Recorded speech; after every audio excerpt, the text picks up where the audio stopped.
Hello again, everyone. This is Randy, your sewing machine man. Today we're looking at a Kenmore 12 stitch. Its model number is a 158.14510. That's 158 decimal 14510. And I like this machine a lot. And I'm not going to tell you it's my favorite, or else I will get about 100 comments asking me, what about mine? What about mine? What about mine? I have been remiss in explaining myself. I've just been assuming everybody can read my mind. Let me get better at this. It's not your fault. Let me get better at this. When I say I like this machine or I like that machine, I'm not excluding all the others. And sometimes it sounds like I am, but I'm not. When I talk about a Kenmore 158 series, which is what this is, then I say it's a front load, which is what this is. You know, this front load, side load, top load. 158 series Kenmore front load. And when I say it's a 15 class, that means that it uses a 15 class bobbin case, a 15 class bobbin, and it has chrome plated or alloy or whatever the plating is on it. I don't know. I get in trouble for saying chrome plated. A lot of times it's nickel plating or whatever, but it's plated quality stuff. This one's made in Japan, which is like over the top good. Some are made in Taiwan, but the ones that are made in Japan, like this one, are exceptionally good. A nice alloy frame. The drive gears are steel. All the patterns in the top are steel. This one, unfortunately, doesn't have the two pulley or the idler with the two belt system. It has a one direct, but that's okay. That's not a big deal because it's still a good machine. It has a tension assembly that sticks out the front. I always jokingly say when I'm serious, if the tension assembly sticks out the front of your machine, you have what I call a real sewing machine. If you have it transverse mounted up in here and it's sticking over here and you have to slide through the slots, I don't call that a real sewing machine. That's a substitute sewing machine because they didn't want to go through the trouble of having to worry about protecting this from damage in the shipment, which is a real thing nowadays because they toss these things around now. Not these, because you won't get these anymore shipped to you unless it's shipped to you by a seller somewheres, and oh my God, they don't pack them right, and they do break off. They're very fragile. A lot of the new machines don't have the patch and darn up here on top. This little button, this plated shiny button, it's got a spring underneath it that applies the pressure to the fabric. A real sewing machine has this also. A real sewing machine has this. You can adjust how much pressure you want to put all the way down for heavy, push it outside, release it for free motion quilting, which means you can drop the feeders down here. This has a drop feed. You push those in, the feeders drop, and you take that off, and you can just move the fabric around, free motion, just whatever you want to do there. Push this back down, put your feeders back up, and this works by pushing it in and up and over. This goes in to drop and up and out to raise, and drop feed, pressure release on top, real tension assembly, real metal bobbin winder up here on top, made out of good stuff with a nice rubber wheel on it, a hand wheel clutch on the side that you can release, and it runs a nice fractional horsepower motor. This motor is a good motor. It says Kenmore on it. It doesn't have replaceable motor brushes. That's not ideal because I like to have replaceable motor brushes. A lot of them do. Some of them don't. You don't know until you get it, but I would still buy this because you're not going to use it enough to worry about using up those motor brushes. I have a couple Etsy customers who absolutely go through motor brushes. They sew so much that they can probably go through a set of motor brushes in a year. So they have two of these machines. They rotate them out, not this one, but the other one's with replaceable motor brushes. And they'll have me take one in, service it A to Z like I did this one. This one came in for service because it was absolutely locked up. It wouldn't even turn. It was locked up like you read about. And I get those because people are getting machines out to sew on them that have been sitting for 40 years, 30 years, 20 years. This one came out of New Orleans, and New Orleans has a whole lot of moisture in the air.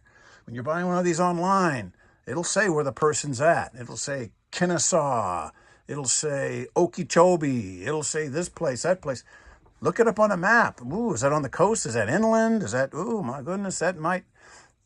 I can tell if one's been in a flood. This one has not.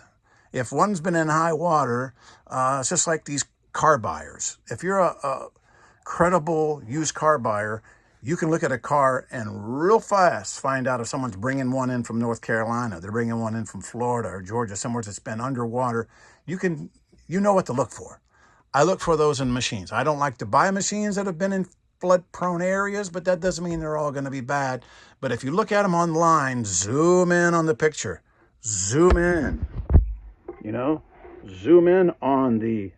Let's get down here, because this is one of the places I almost always look when I'm looking at a good Kenmore to buy. I'll look right here. This is exposed steel. And if it has rust on there, not just a mild little bit of oxidation that you can take off with some, 4-aught steel wool, that stuff will peel right off. It's just a tiny little oxidation. You'll get that. But if it's rusty and you see rust and there's rust, don't buy it. Do not buy it. That's going to be a problem. It's going to be hard to overcome or impossible to overcome. You get one like this that hasn't had a lot of use, hasn't been beat up, it's been kept in a climate controlled situation for the most part. It's a good buy. I would encourage you to get one of these. I saw one of these online last night. A customer sent me a link to one almost identical to this, Kenmore 12 stitch, and they're like $65 plus freight. Well, the freight's going to be 30, 40, 50 depending on where it's coming from. And are they going to pack it properly when you get it? Is this going to be broken off? Disaster. Is this going to be broken off? Disaster. Disaster, disaster, disaster. Oh, it's all fixable, but that $65 price plus the $30, $40 freight, that $100 purchase doubles and triples immediately. If you can get one of these locally, some online thing, some neighborhood app, some Facebook app that's close by, if you can find it sitting in its natural habitat with some sweet little old lady who doesn't sew anymore, or maybe she has another machine and her kids don't want it, whatever the situation, I hear all the stories. But if you can get one of these, if it has the book and accessories, if it has the book, oh my gosh, grab it. Then ask her how much. Say, I'll take it. How much? Say that order. I'll take it. How much?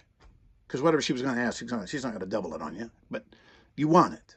You can always pay too much for the wrong machine, but you really can't pay too much for the right machine. If it's the right machine, whatever you pay is the right price because you have it now. If you buy the wrong machine, whatever you paid was wrong. If you get the wrong machine for, they'll send me, I got this great machine. I'll get a text from somebody. I got this great machine online. It was only $18.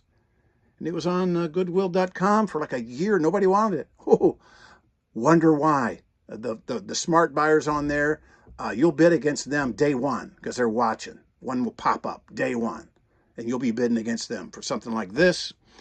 And you may have to give $150 for it plus freight, and that's $50. And you may have to pay someone like me $125 to get it going, because when this was locked up, I had to absolutely put oil on every moving part. And it's almost always, when it's locked up on these machines, it's behind the hook back here that goes into the gearbox. That little sleeve there, that little bearing, that little bushing has to be oiled with penetrating oil. And when I say penetrating oil, I don't mean WD-40. I don't mean sewing machine oil. Penetrating oil. It's got a special formula, solvents that go in there. It's made to do that. So get your penetrating oil out. Anything that rotates, hinges, pivots, or slides, rotates, hinges, pivots, or slides. Anytime you have a contact of metals and it's going on, you have to lubricate it. And sometimes it takes an hour. Sometimes like this one, it takes 2 hours. But when you get done, you have something that's absolutely, positively awesome. And if you got it plugged in, it'll run. And you turn the switch off, it'll still run. Nice, smooth, 15 class machine. You're not going to break a gear. You're not going to have to worry about someday down the road, oh my, I have to take it in because the motherboard's out and that's $500, or that plastic gear is no longer available. No. One and done. Buy one of these. Find one for $150, $200. You find it locally, pay a little bit more. If you have to service it, fine. Service it yourself. Watch my videos. But when you end up with one like this, you got a great machine. Your problem with sewing machines is solved, all right? This is a Kenmore 12 stitch. When I say it's not my favorite machine, it's because It's one of my favorite machines. It's a front load, 15 class, 158 series. Front load, 15 class, 158 series. If it's a top load, I'm not a fan. Side load, it's going to be a 148. It's a good machine. But this one is an alloy, not cast iron. You can actually pick it up, move it around. So get a 158 series.